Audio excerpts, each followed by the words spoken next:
செய்யும்போது கொஞ்சம் தரமா செய்வாங்க. ஸோ நம்ம வந்து பேலட் ஃபுட், அதாவது நீங்க பேலட் ஃபுட் வந்து முக்கால்வாசி கிளினிக்குமே தனியாக வந்து பேலட் ஃபுட்லாம் வந்து செய்ய ஆரம்பிச்சிட்டாங்க. ஸோ நம்ம வந்து normally advise to use pellet ஃபுட்லாம். ஓகே, இது வந்து கண்டென்ட்ஸ் ஆஃப் பேலட் ஃபுட்லாம். அவங்க ஸ்டார்டப் பேலட்டும் சரி, க்ரோவும் சரி, ஃபினிஷும், அதாவது மூணு வகையான ஃபுட் இருக்கு. Starter, grower, finisher. இந்த 3 மாசத்துல நம்ம பார்க்குறது. ஸோ அதோட ப்ரோட்டீன், ஃபேட், ஃபைபர், மாய்ஸ்சர்லாம் வந்து இந்த இதில் தான் இருக்கும். ஓகே, அடுத்ததாக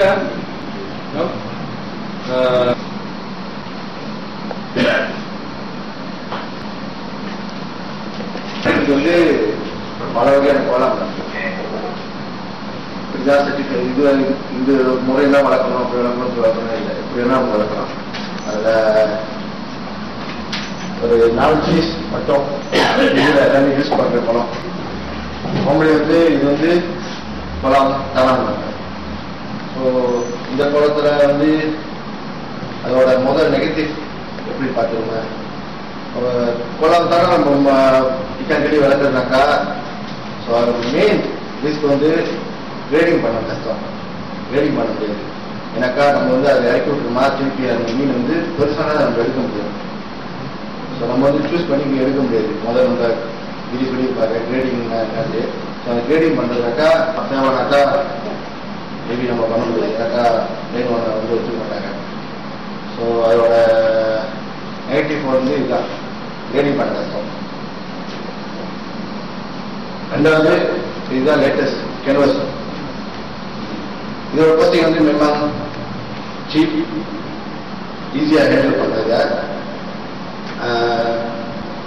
இதோட காஸ்ட் வந்து ரெகுலராக மேபி ஒரு கேன்வஸ் வந்து சைஸை பொறுத்து இருக்கு.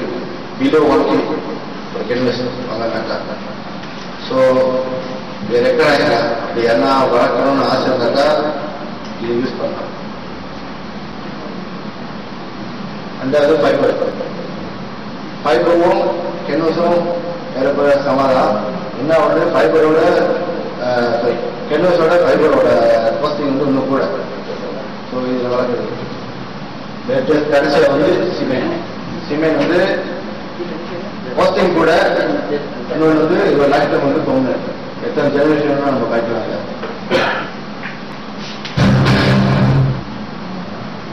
ஸோ ஒரு மீன் சிக்கன் வளர்க்க போறோம்னாக்கா ஓப்பனாக வளர்க்கலாம், இந்த மாதிரி மேலே நெட் யூஸிங் பண்ணி கூட நம்ம வளர்க்கலாம்.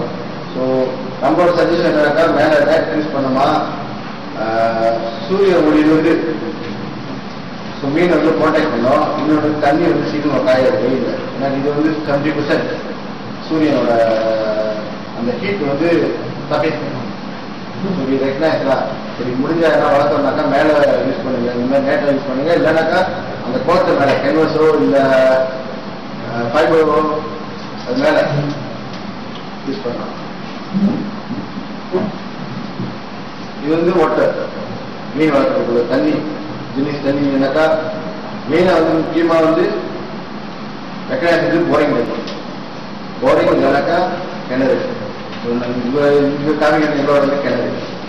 ஸோ கிணறு தண்ணி வந்து மோ பெட்டர்.